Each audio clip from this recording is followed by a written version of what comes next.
અષાઢ મહિનો આવી ગયો, અષાઢ મહિનો લગભગ અડધો વીતવા આવ્યો છે અને અત્યારે ચોમાસું બરાબર જામવું જોઈએ, પણ એના બદલે હવામાન વિભાગે આગાહી કરી છે કે ચોમાસાની ગતિ ધીમી પડી છે. બિલકુલ ચોમાસું ધીમું પડ્યું છે. આમ તો શરૂઆતમાં પહેલા રાઉન્ડમાં મેઘરાજાએ બઘડાટી બોલાવી હતી, ગુજરાતમાં જાણે સૈલાબ આવી જાય એવો વરસાદ, પણ હવે હવામાન વિભાગની આગાહી છે કે હળવાથી મધ્યમ વરસાદ અને એ પણ છૂટો છવાયો પડશે. आज का जो फोरकास्ट है आने वाला अगले 7 दिन तक हल्का से मध्यम बारिश का पूर्वानुमान है अनेक स्थानों में, और इसमें थंडरस्टॉर्म का वार्निंग है, कोई हेवी रेनफॉल का वार्निंग नहीं है. थंडरस्टॉर्म और लाइटनिंग का जो वार्निंग है वो आपका 5 दिन तक 17 से लेकर 21 जुलाई तक दिया गया.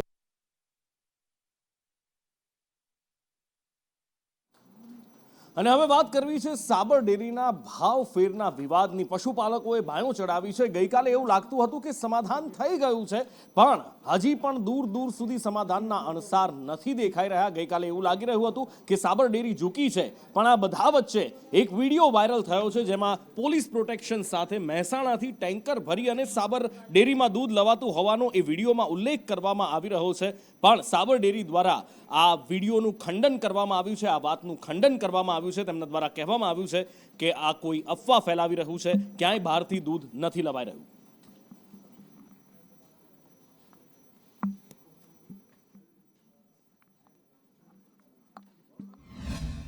એ અમારી ટેન્કરો જે બાયડ શીત કેન્દ્રથી સાબર ડેરી લાવ્યા એ અમને પોલીસ પ્રોટેક્શન આપી અને લાવ્યા હતા, જેથી આ સામાજિક તત્વો જે ટેન્કરને નુકસાન કરતા હતા એના કારણે અમે રક્ષણના હેતુથી પોલીસના નજર હેઠળ એ ટેન્કરો રાતે 8 થી 9 ટેન્કરો સાબર ડેરી ખાતે આવેલ છે.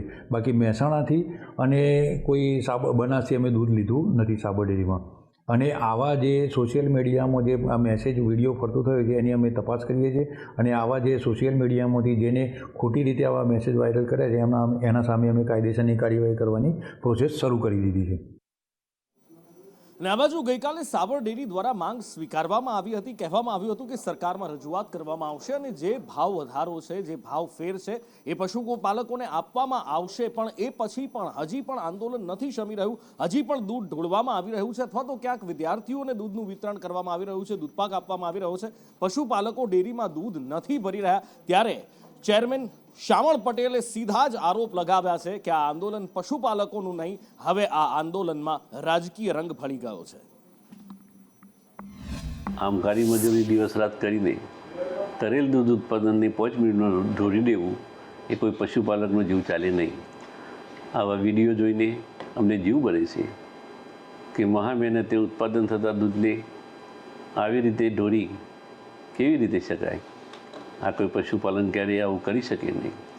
રજૂઆત હોઈ શકે, પણ આ રીતે ક્યારેય કોઈ પશુપાલન ના કરે. આ કોઈ પશુપાલક સિવાયના અમુક તત્વો હોય તો જ આ લોકો પોતાના રાજકીય સ્વાર્થ કે ઈરાદા પાર પાડવા આવી રીતે ખોટી તોડકીઓ ઊભી કરી દૂધનો વેડફાટ કરી રહી છે, જેને અટકાવવું અમારી અને પશુપાલકોની જવાબદારી, સહિયારી જવાબદારી છે. અમુક સ્તરે દૂધ એકત્રીકરણ ના થઈ શકતા દૂધનો વેડફાવ અટકાવી બાળકો, દર્દીઓ અને દીકરીઓને પીવડાવવું છે, પણ અસહનીય છે કે આ દૂધનો બગાડ અટકાવવો જોઈએ.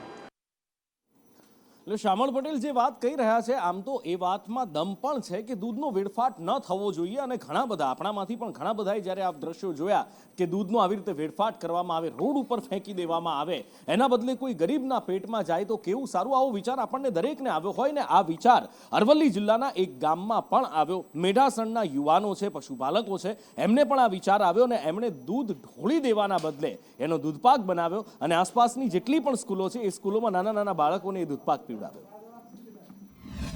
અરવલ્લી અને સાબરકાંઠાની કામધેનુ ગણાતી સાબર ડેરીમાં ભાવફેર બાબતે પશુપાલકોમાં છેલ્લા 4 દિવસથી એક આંદોલન ચાલી રહ્યું છે. ત્યારે પશુપાલકો તમામ દૂધ મંડળીમાં દૂધ બંધ કરાવ્યું છે, ભરતા નથી.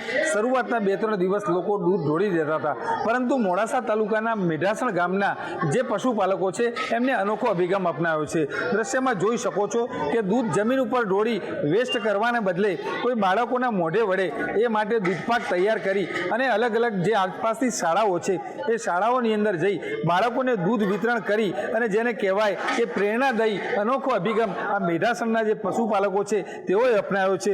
અન્ય પશુપાલકો પણ રસ્તા ઉપર દૂધ ઢોળવાના બદલે આ રીતે દૂધપાક બનાવી બાળકોને કોઈ આશ્રમની અંદર કોઈ ગરીબોને વેચી આ જો અભિગમ અપનાવે તો તમામ પશુપાલકો માટે એક પ્રેરણાદાયી ઉદાહરણ બની રહેશે.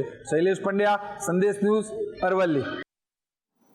આ તો સાબર ડેરીની વાત થઈ, પણ આ બાજુ અમૂલ ડેરીની ચૂંટણી આવી રહી છે ને ઇતિહાસ સાક્ષી રહ્યો છે કે જ્યારે અમૂલ ડેરીની ચૂંટણી આવે છે ત્યારે કંઈક ને કંઈક નવા જૂની થાય છે, કોઈક ને કોઈક વિવાદનો વંટોળ ઉઠે છે અને આ વખતે ફરી એકવાર વિવાદનો વંટોળ ઉઠ્યો છે. અમૂલ બચાવો યાત્રા કાઢવામાં આવી છે અને આ યાત્રા હવે ખેડા પહોંચી છે. પૂર્વ ધારાસભ્ય કેસરીસિંહની અધ્યક્ષતામાં આ કાર્યક્રમ યોજવામાં આવ્યો હતો અને એમના દ્વારા ભ્રષ્ટાચારના ગંભીર આરોપ કરવામાં આવ્યા છે. 858 દૂધ મંડળીના તમામ ચેરમેનોનો એક જ અવાજ હતો કે અમૂલની અંદર પશુપાલન કરતા હોય એમનો દીકરો હોય કે દીકરી ભણેલા ગણેલા લાયકાત પ્રમાણે એમને નોકરી મળે એમની અમારી માગણી હતી. અન્ય પણ અમારી બીજી 2 માગણીઓ હતી. એ માગણીઓ હજુ સુધી આ દૂધે ધોયેલી ટોળકી એક પણ દિવસ ચેરમેનોને કોઈને રીતે હેરાન કરે છે. આવનારા દિવસોની અંદર આ દૂધે ધોયેલી ટોળકી છેલ્લા 10 વર્ષથી લોકોને અમારા પશુપાલકોને કોઈને કોઈ રીતે હેરાન કરી રહે છે. ત્યારે આ વખતની ચૂંટણીની અંદર લીલા તોરણે તમામ જેને પશુપાલકોનું લોહી ચૂસ્યું છે તમામે ઘેર જશે એવું નક્કી છે. ભાથીજી દાદાના ફાગવેલ દર્શન કરી અને વીરપુર ખાતે જે ભ્રષ્ટાચારની વાત હતી એ ખરેખર ખેડા આણંદ મહીસાગર જિલ્લાના તમામ ચેરમેનો સ્થળ મુલાકાત માટે જઈ રહ્યા છે કે વાસ્તવિક પરિસ્થિતિ શું છે, જમીનના શું ભાવ છે, જમીનના આજુબાજુ ખેડૂતોને બતાવવામાં આવશે. ત્યારે ખાસ કરીને જે ભ્રષ્ટાચારની વાત અમૂલમાં છેલ્લા 1 વર્ષથી ચાલી રહી છે, ચાહે ભરતીની હોય, સામાન્ય સભાસદના ગરીબના દીકરાને ક્યારેય બહારના લોકોને નોકરી મળે, પૈસાથી લેવાય, એ જગ જાહેર લોકો જાણે છે. એના ઉજાગર કરવા માટે સમગ્ર ખેડા આણંદ મહીસાગર જિલ્લાના આજે ચેરમેનશ્રીઓ, ડિરેક્ટરશ્રીઓ અને સહકારી આગેવાનો સ્થળ મુલાકાતે જઈ રહ્યા છે. સુરતમાં 13 તારીખે એક દીકરી, આશાસ્પદ 19 વર્ષની દીકરી નૈનાએ આપઘાત કરી લીધો અને એ પણ એક છેલ બટાવ સગીરના કારણે. સગીર વયની ઉંમર, મૂછનો દોરો નહોતો ફૂટ્યો અને આ દીકરીને બ્લેકમેલ કરી રહ્યો હતો. એ માનસિક વિકૃતિની હદ પાર કરી ચૂક્યો હતો અને ગ્રીષ્મા પછી વધુ એક વરવો દાખલો સુરતની અંદર સામે આવ્યો અને એક પરિવાર વેર વિખેર થઈ ગયો હતો. એ દીકરીને ન્યાય અપાવવા માટે પાટીદાર અગ્રણીઓ આગળ આવ્યા છે. શરૂઆતથી જ્યારથી જે દીકરીના આપઘાતની વાત સામે આવી, એક પછી એક પાટીદાર અગ્રણીઓ પરિવારની મુલાકાતે આવ્યા છે, એક પછી એક પાટીદાર અગ્રણીઓ ન્યાય અપાવવાની વાત કરી રહ્યા છે. અને હવે પદ્મશ્રી મથુર સવાણી અને એમની સાથે ખોડલધામના નરેશ પટેલે મુખ્યમંત્રીને રજૂઆત કરી છે અને આ પરિવારને ન્યાય અપાવવા માટે ગુહાર લગાવી છે.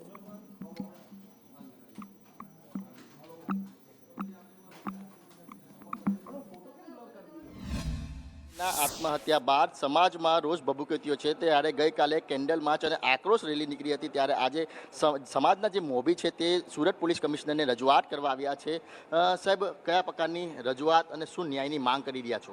બસ કંઈ નથી. આજે તો ખાસ અમારા પાટીદાર સમાજના અગ્રણી મથુરભાઈ સવાણી, લાલજી કાકા, જીવરાજભાઈ બધા સાથે આવીને કે જે આ ટાઈપની ઘટના બની છે એને ફર્સ્ટ ઓફ તો બધાએ વખોડી છે. અને બીજું કે સરકારમાં આજે રજૂઆત કરી છે સાહેબશ્રી કે ભાઈ આનું એક ન્યાયિક તપાસ કરીને એક આજે દીકરીનો મામલો છે અને સાહેબ પોતે પણ ખૂબ પોઝિટિવ છે કે આજે દેશમાં દીકરીઓ માટે જે આવા કંઈ પણ કૃત્ય બનતા હોય છે તો એની એમ કે અમને બાંયધરી પણ આપી છે કે અમે બહુ વ્યવસ્થિત રીતના આની તપાસ કરીશું કરીને. સાહેબ, તમે મુખ્યમંત્રીને પત્ર પણ લખ્યા છે. જ્યારે આ ઘટના બની ત્યારબાદ કેટલા દીકરીના મેસેજો વાયરલ કરવામાં આવ્યા છે અને દીકરીના પરિવારને હેરાન પરેશાન કરવામાં આવી રહ્યું છે. તમે કઈ રીતના ન્યાયની માંગ કરી રહ્યા છો?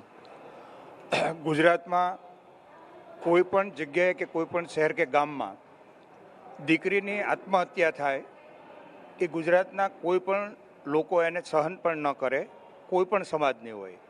આ સુરતની જે ઘટના બની છે તો જે અસામાજિક નેચરના લોકો આ ભવિષ્યમાં આવું ફરીને હિંમત ન કરી શકે એવી સખત સજા એને થવી જોઈએ. એ અમે સાહેબને રજૂઆત કરી છે. સાહેબે ખૂબ સારો રિસ્પોન્સ આપ્યો છે અને ગૃહમંત્રી હર્ષભાઈ પણ આમાં ખૂબ સક્રિય છે. ન્યાય મળશે એવો એમને વિશ્વાસ આપેલો છે. એટલે ગુજરાતના કોઈ પણ ખૂણે આ ઘટના ન બને, કોઈ પણ સમાજની દીકરી સલામતીનું ફીલ કરે એ માટે કાયમ પોલીસ સક્રિય રહી છે અને આમાં વિશેષ સક્રિય રહેશે એવો અમને ભરોસો. લાલજીભાઈ, શું કહેશો તમે? તમારા વિસ્તારમાં જ આ પ્રકારની ઘટના બની છે. બસ આ અમારા વિસ્તારમાં ઘટના બની છે એના વિશે રજૂઆત કરવા આવ્યા છે, પણ ગુજરાતની અંદર કોઈ પણ દીકરી સાથે આવો વ્યવહાર ન થાય અને એને કડકમાં કડક સજા કરવામાં આવે એવી અમે સાહેબને નમ્ર રજૂઆત કરી છે. બિલકુલ. તો જે આવા લંપટ લોકો હોય છે તે દીકરીને બ્લેકમેલ કરતા હોય છે અને દીકરીને મરવા પર પણ મજબૂર કરતા હોય છે, ત્યારે અત્યારે ન્યાયની માંગ સાથે પટેલ સમાજ છે તે મેદાને આવ્યો છે અને પોલીસ કમિશનરને આવેદનપત્ર પાઠવવામાં આવ્યું છે કે આવા તત્વો વિરુદ્ધમાં કડકમાં કડક કાર્યવાહી કરે અને દાખલો બેસાડે, જેથી બીજી વાર કોઈ દીકરી સાથે આવું નહીં કરે. કેમેરા પર્સન ભૂષણ ચૌધરી સાથે મનીષ પરમાર, સંદેશ ન્યૂઝ, સુરત. અને હવે વાત કરવી છે વધુ એક ભ્રષ્ટાચારની. આમ તો ભ્રષ્ટાચાર મુક્ત ગુજરાતની વર્ષોથી, દાયકાઓથી વાતો થતી આવે છે, પણ છાશવારે કોઈ ને કોઈ ભ્રષ્ટાચાર ગુજરાતની ધરતી પર સામે આવે છે અને ફરી એકવાર એ ભ્રષ્ટાચાર મુક્ત ગુજરાતનું સપનું રોડાઈ જતું હોય છે. એક બાજુ મનરેગા કૌભાંડ આખા રાજ્યની અંદર એની બુમરાણ સંભળાઈ રહી છે, તો બીજી બાજુ જૂનાગઢના માંગરોળમાં આવાસ યોજનામાં કૌભાંડ થયાના આરોપ લાગ્યા છે, જેમાં 2 વર્ષમાં 700 મકાનમાં મોટી ગેરરીતિના આરોપ લગાવવામાં આવ્યા છે. મકાન બનાવ્યા વિના જ સહાયની રકમ થઈ ગયાના આરોપ છે. મારી પાસે પણ ગામડામાંથી આવી ફરિયાદો મને મળેલી છે કે ભાઈ આમાં ગોલમાલ થઈ છે, એટલે મેં માનનીય મુખ્યમંત્રી છે ને રજૂઆત કરી છે અને મુખ્યમંત્રીજી દ્વારા તપાસના આદેશ પણ થયા છે. તપાસ થાય પછી ખબર પડે શું થયું છે. સંખ્યા કેટલો ભ્રષ્ટાચાર થયો એ કઈ ખબર નથી, પણ 667 મકાનો મારા મત વિસ્તારમાં બન્યા છે. કેટલો ભ્રષ્ટાચાર થયો, ક્યાં કર્યો એ હજી માલુમ નથી, પણ જ્યારે તપાસ પૂર્ણ થાય ત્યારે પછી ખ્યાલ આવશે. મનરેગામાં વધુ એક જગ્યાએથી હવે ભ્રષ્ટાચારના આરોપ લાગ્યા છે અને આ વખતે તો આરોપ એક ડેરીના ચેરમેન દ્વારા લગાવવામાં આવ્યા છે. મનરેગામાં આ વખતે મહેસાણાથી આરોપો લાગી રહ્યા છે કે અહીંયા કૌભાંડ થયું છે. માટીકામમાં મહેસાણાના ખેરાળુમાં કૌભાંડના આરોપ લાગી રહ્યા છે. ચાચરિયા ગામમાં ચાચરિયા ડેરીના ચેરમેન દ્વારા આ આરોપ લગાવવામાં આવ્યા છે. મનરેગા અંતર્ગત ગામમાં ઘણા બધા કૌભાંડો થયેલા છે. આ રસ્તાનો હાટો નથી. બીજા પણ એક ઠાકોર શેદાજી રૂપાજીના ખેતરથી ભગવાનભાઈ તળસીભાઈના ખેતર સુધીનું પણ આ ગામમાં એક કૌભાંડ છે.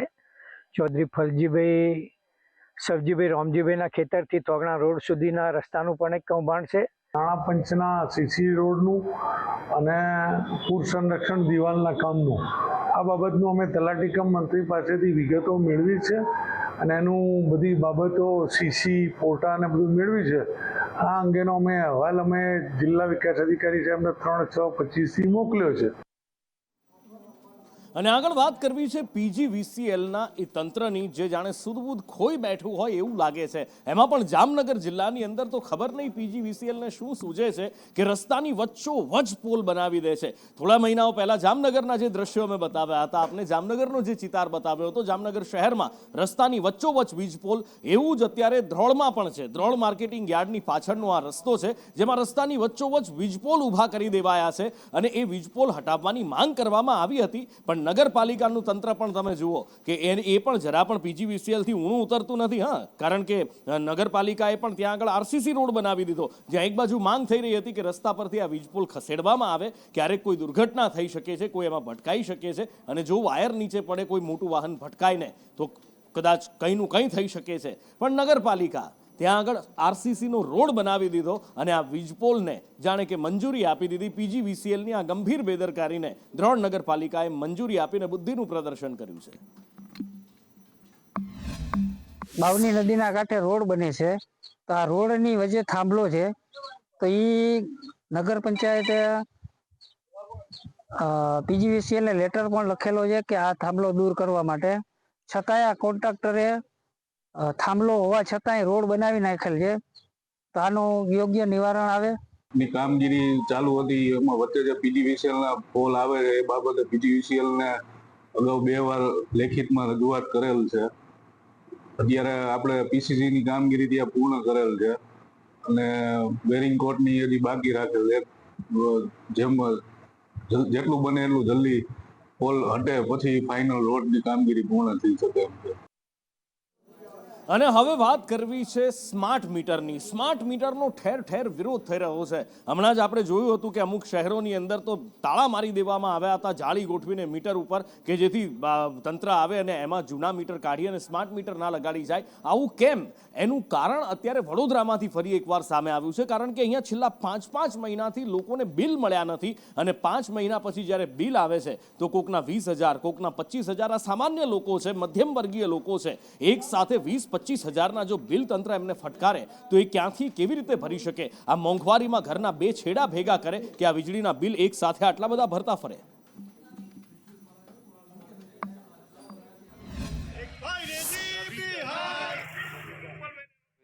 અને અમને એવા પ્રોમિસ કરવામાં આવ્યા હતા કે જૂના મીટરની કમ્પેરિઝનમાં આ મીટર તમને ઘણું રાહત આપશે.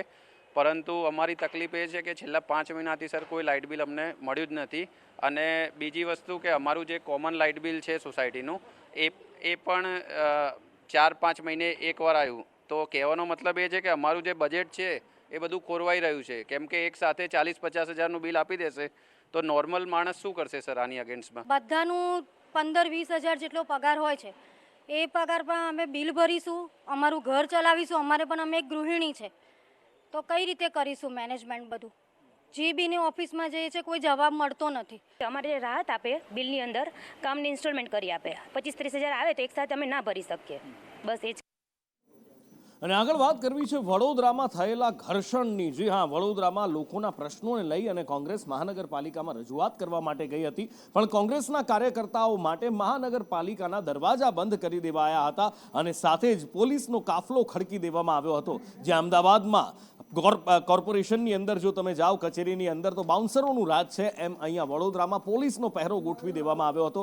કોંગ્રેસી કાર્યકરોને અંદર જવા દેવામાં આવ્યા નહોતા. લોકોના પ્રશ્નોની રજૂઆત કરવા માટે આવ્યા હતા, પણ તેમ છતાં એમને દરવાજે રોકી દેવામાં આવ્યા હતા અને ફ્લેક્સ બેનર સાથે આ કોંગ્રેસના મહિલા કાર્યકર્તાઓ અહીંયા વિરોધ પ્રદર્શિત કરી રહ્યા હતા. અને એ વખતે કેટલાક કાર્યકર્તાઓની અટકાયત પણ કરવામાં આવી હતી. પોલીસ સાથે ઘર્ષણ પણ થયું હતું. આખરે પ્રજાના પ્રશ્નોને વાચા કેમ નહીં એ પણ સવાલ છે. આમ તો કોર્પોરેશનની અંદર જે કોંગ્રેસના કોર્પોરેટરો છે એ પ્રજાના પ્રશ્નો ઉઠાવી શકે છે, પણ પ્રજાના પ્રશ્નોની રજૂઆત કરવાનો, વિરોધ કરવા માટેનો ગુજરાતમાં આટલો બધો પ્રતિબંધ કેમ? એ સવાલ પણ ચર્ચાઈ રહ્યો છે. આખરે વિપક્ષના લોકો છે તો વિરોધ કેમ ન કરી શકે? આખરે અટકાયત કેમ? એ અત્યારે વિપક્ષના નેતાઓ પૂછી રહ્યા છે.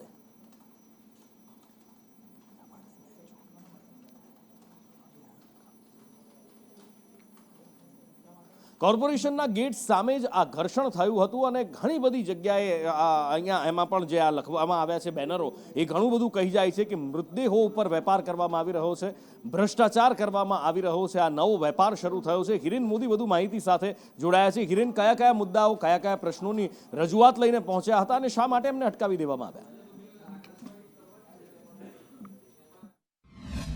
જે શહેર કોંગ્રેસ પ્રમુખ સહિત કોંગ્રેસના કાઉન્સિલરો અને કાર્યકરો મોટી સંખ્યામાં કોર્પોરેશનમાં આવ્યા હતા. ખાસ કરીને સ્મશાનના ખાનગીકરણનો મુદ્દો હતો, રોડ રસ્તાનો મુદ્દો હતો અને સાથે સાથે જે ખાડોદરા બની ગયું છે વડોદરા શહેર, એના માટે રજૂઆત કરવા આવ્યા હતા. પરંતુ આ તમામને અટકાવ્યા હતા. અટકાવતાની સાથે જ મોટો વિવાદ થયો હતો, પોલીસ સાથે ઘર્ષણ થયું હતું અને એના પગલે નાગરિક કેટલાક શહેર કોંગ્રેસ પ્રમુખ સહિત કેટલાક કાઉન્સિલરો કાર્યકરોની અટકાયત પણ કરવાની હતી પોલીસ દ્વારા. હાલમાં છેલ્લે કાર્યકરો ખંડેરાવ માર્કેટ 4 રસ્તા ઉપર પણ રોડ ઉપર બેસીને વિરોધ પ્રદર્શન કર્યું હતું અને એના પગલે પોલીસ દોડતી થઈ હતી. હાલમાં પોલીસે મામલો સંભાળી લીધો છે. કોંગ્રેસના કાર્યકરોની અટકાયત કરવામાં આવી છે. તદુપરાંત હાલમાં જેટલા પણ કાર્યકરો છે તેમની અટકાયત કરવા માટે ખાસ વાનની વ્યવસ્થા પણ ગોઠવવામાં આવી રહી છે. જીનપુર.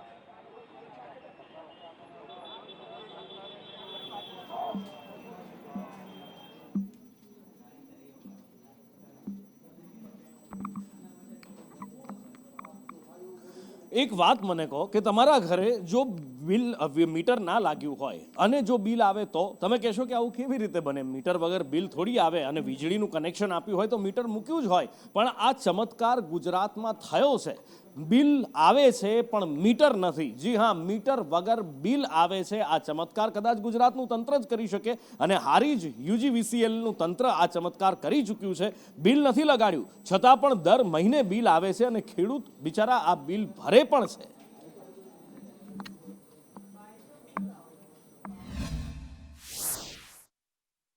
મીટર લગભગ 10-7 વર્ષ જેવું થઈ ગયું છે, બિલ આવ્યા જાય છે, 30-27 હું બિલ ભરે જાઉં છું, પણ આજ સુધી મારો કોઈ મેં ઘણી વારંવાર જવું એટલી ફેરા મૂક્યા તો કે સાહેબ મારે મીટર નથી, મીટર આવે છે, તો કોઈ મારો અરજી ઓભળતા નહોતા.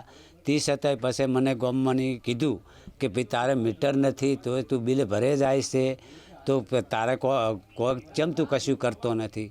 પછી મેં થોડુંક આગળ ડગલું ભર્યું. 5 વર્ષથી લાઇટ બિલ ભરે જાય છે, પણ એમના ઘરમાં મીટર નથી, પણ છતાં પણ એ લોકો બિલ ભરે જાય છે. એમના એ કારણે કે કદાચ 5 વર્ષથી બિલ ભરે છે તો એમના ઘરમાં મીટર લાગે કદાચ. જે તે વખતે મીટર ઇસ્યુ કર્યું એ વખતે ઘરનું બાંધકામ થયેલું ન હતું, અને આજની તારીખમાં બી અમે જોવા સ્થળ વેરિફિકેશન કર્યું તો બી ઘરનું બાંધકામ અધૂરું છે. એટલે જે તે વખતે મીટર લગાવેલ ન હતું અને મિનિમમ બિલ ચાલુ કર્યું હતું. અરજદારે બાંધકામ પહેલાં કંપનીના નિયમ મુજબ અરજદાર પહેલાં ઘરનું બાંધકામ પૂરું કરે ત્યારે જ એમ માગણી કરી શકે છે, અને ત્યારે જ અમે મીટર લગાવવાની કંપનીમાં નિયમ હોય છે.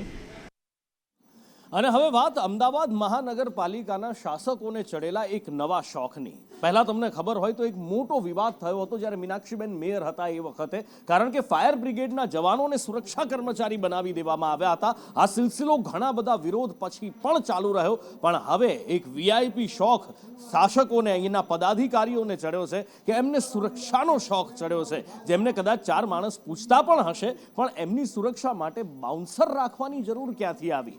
અમદાવાદ મહાનગરપાલિકાની કચેરીઓમાં તમે જાઓ તો બાઉન્સરો તમારો રસ્તો રોકીને ઊભા રહી જાય.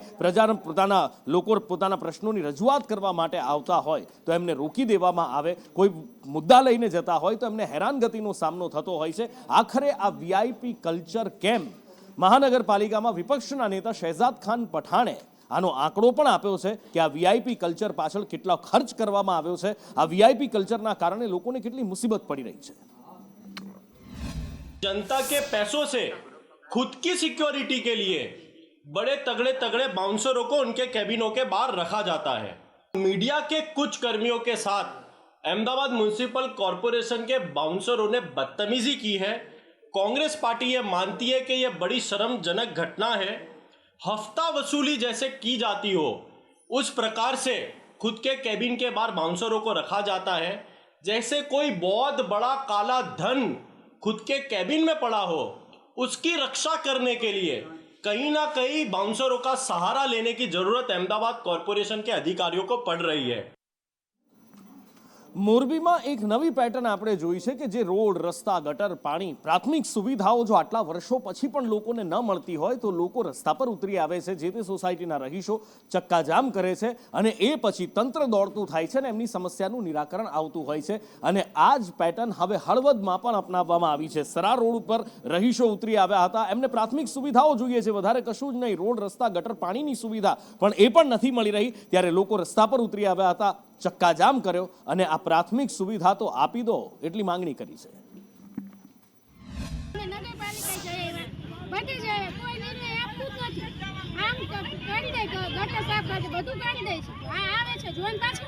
પાણી આવે છે તો ડ્રિંક્સનું પાણી આવે છે, અને છોકરાઓને નાવું હોય, આપણે પાણી પીવું હોય, કેવી રીતના નાવું? નકરું દુર્ગંધ જ આવે છે અંદર. કેવી રીતના આમાં પાણી વગર કશું કામ થાય નહીં. અને બધે જો ગઢવી સાહેબને કીધું ને તો 15 દિવસ પહેલા આવ્યા હતા. એ પહેલા બીજા સાહેબો હતા ને બધાને કીધું તો કોઈ કશો નિકાલ કરતા નથી આમાં. અને હવે વાત કરવી છે શિક્ષણની. ભણશે ગુજરાત, આગળ વધશે ગુજરાત, છેવાડાનો વ્યક્તિ પણ ભણી ગણી અને મોટો માણસ બને એવા સપના જોવાની વાતો કરવામાં આવે છે ને એવા સપના બતાવવામાં પણ આવે છે, પણ એ સપના પૂરા કેવી રીતે થશે? જે આદિવાસી વિસ્તારમાં તમે જાઓ તો રોડ, રસ્તા નથી. પ્રસૂતાને ક્યારેક જોડીમાં લઈ જવી પડે છે, ક્યારેક કોઈ પ્રસૂતા એને ચાલીને 4-4 કિલોમીટર જવું પડતું હોય છે. ને હવે બીજી એક વાત સામે આવી છે કે શિક્ષણ વિભાગની બેદરકારીના આક્ષેપ થઈ રહ્યા છે. 14 આદિવાસી કુમાર અને કન્યા છાત્રાલય બંધ કરી દેવામાં આવ્યા છે અને કોંગ્રેસ દ્વારા કલેક્ટરને આવેદનપત્ર આપી વિરોધ નોંધાવવામાં આવ્યો છે. જિલ્લા પંચાયત હસ્તકની 14 જેટલી સરકારી કુમાર અને કન્યા છાત્રાલયો આજે બંધ પડી છે, અને એમાં એ બંધ થવા પાછળ જિલ્લા પંચાયતની ઘોર બેદરકારી કહી શકાય. સાપુતારાની વાત કરો તો હવે આજે જઈને જોશો તો કરોડોનો ડોમ બની રહ્યો છે. એના માટે સરકાર પાસે પૈસા છે, પરંતુ મારા ડાંગના આદિવાસી બાળકો 700થી વધુ બાળકો આજે રજૂડી પડ્યા છે. એ લોકોના શિક્ષણનો પ્રશ્નાર્થ ચિહ્ન ઊભો થઈ ગયો છે. તો તેના માટે અમે આવેદનપત્ર આપ્યું છે અને હવે જો આ સમસ્યાનો સુખદ નિરાકરણ ના આવે તો આવનારા 15 દિવસ પછી ડાંગ જિલ્લા પંચાયત અને શિક્ષણ અધિકારીની કચેરીને તાળાબંધી કરવાનું એલાન આજે અમે કરી રહ્યા છીએ. અચ્છા, જ્યારે રસ્તા પર નીકળીએ આપણે, ડિવાઈડર થોડું લાંબુ હોય અને ક્યાંક આપણે નજીકમાં જવાનું હોય તો શું કરીએ? રોંગ સાઈડમાં નીકળીએ છીએ ને, રોંગ સાઈડના રાજા બની જઈએ છીએ આપણે. પણ જો હવે રોંગ સાઈડના રાજા બનવાનો પ્રયત્ન કર્યો ને તો ખેર નથી, કારણ કે હાઈકોર્ટ દ્વારા એ ફરમાન કરવામાં આવ્યું છે કે જો કોઈ રોંગ સાઈડમાં જતું દેખાય તો એનું વાહન જપ્ત પણ કરી લેવામાં આવે. જી હા, વાહન જપ્તી સુધીનો દંડ થઈ શકે છે શબ્દ એટલા માટે કે કોર્ટે તો સૂચન આપી દીધું છે, પણ આપણા ટ્રાફિક પોલીસનું તંત્ર કેટલું ઈમાનદાર અને કેટલું સજાગ છે આપણે ખૂબ સારી રીતે જાણીએ છીએ. જો કે આની પહેલા રોંગ સાઈડ આવવા માટે એ વ્હીલ પંચર કરનારા બમ્પ પણ લગાડવામાં આવ્યા હતા, પણ એ બમ્પનું તો નામો નિશાન મટી ગયું. એ પાયલટ પ્રોજેક્ટ અમદાવાદથી ચાણક્યપુરી બ્રિજથી શરૂ થયો હતો, પણ એ નામો નિશાન મટી ગયું અને એટલા માટે જ હવે કદાચ હાઈકોર્ટ દ્વારા આ નિયમ કરવામાં આવ્યો છે, કારણ કે રોંગ સાઈડથી જે આવતા વાહનો હોય છે એ મોટા ભાગે અકસ્માતને નોતરતા હોય છે અને એટલા માટે જ ટ્રાફિક જામ પણ કરતા હોય છે ને એટલા માટે આ નિર્ણય લેવામાં આવ્યો છે. એટલે જો રોંગ સાઈડ જવાની ટેવ હોય, થોડું અમથું ફ્યુલ બચાવવા અને સમય બચાવવા માટે એક મોટો આંટો ના મારતા હોય તો હવે એ કરી લેજો, નહીતર વાહન જપ્ત થઈ શકે છે. કોર્ટના સુનાવણી દરમિયાન એ પણ ચર્ચા કરવામાં આવી કે પીક અવર્સની અંદર ભારે વાહનો અને બેઝિકલી એ વાહનો કે જે કન્સ્ટ્રક્શન સાઇટ્સ માટે વપરાતા ડમ્પર્સ અને જે રેડી મિક્સર્સ લઈ જતા વાહનો છે, આ બધી વાતો છે કે જે દિવસ દરમિયાન પણ એ સિટીની અંદર ફરી રહ્યા છે, કારણ કે કન્સ્ટ્રક્શન કામ સિટીમાં ખૂબ જ વ્યવસ્થિત એવું વધારે પ્રમાણમાં ચાલી રહ્યું છે. તો એ પીક અવર્સમાં ખાસ ન રોકવામાં આવે તો એનાથી નાના વ્હીકલ ચલાવનારાઓની જોડે એક્સિડન્ટ થવાના ખૂબ મોટા ચાન્સીસ છે. મોટા વ્હીકલ્સ, આપણે કોમર્શિયલ વ્હીકલ્સ બંધ છે જે રાત્રે જ એની એન્ટ્રી થઈ શકે છે, પણ આ કન્સ્ટ્રક્શનના વ્હીકલ જે દિવસ દરમિયાન ચાલે છે તો આનાથી ઘણા મોટા એક્સિડન્ટ થવાના સંભવ રહે છે. આવતા વર્ષોની અંદર ઓલિમ્પિક ભારતમાં થશે, આપણા આંગણે, આપણા ગુજરાતમાં, અમદાવાદ જેવા મોટા શહેરોની આસપાસ, અથવા તો અહીંયા જ કોઈ સ્પોર્ટ્સ કોમ્પ્લેક્સમાં પણ થશે અને મોટા સ્પોર્ટ્સ કોમ્પ્લેક્સ પણ બનશે અને એની તૈયારી તંત્ર દ્વારા અત્યારથી જ શરૂ કરી દેવામાં આવી છે અને એવામાં કેટલાક ઝોન ફેર પણ કરવામાં આવ્યા છે. પણ ગોધાવી ગામના ખેડૂતોએ હાઈકોર્ટમાં અરજી કરી છે અને ઝોન ફેરની સામે એમણે કોર્ટમાં ઘા નાખી છે.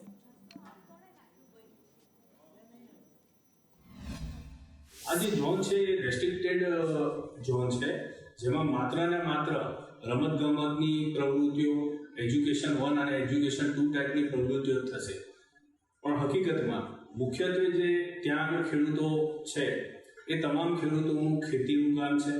આ ઝોન લાગુ કરવાથી અને ત્યારબાદ ટીપી જાહેર થવાથી ખેડૂતોની જગ્યા જ્યાં આગળ છે ત્યાંથી દૂર એમને ફાઇનલ પ્લોટ ફાળવવામાં આવ્યા છે, જેથી કહેવાય કે રેલવેની આસપાસ એમને પ્લોટ ફાળવવામાં આવ્યા છે. ઘણા લોકો તો એવા પણ છે કે જેમના 90 મીટર રિંગ રોડ ઉપર ખેતર છે, એમ છતાં એમને રેલવેની પાસે પ્લોટ ફાળવી દેવામાં આવ્યા છે.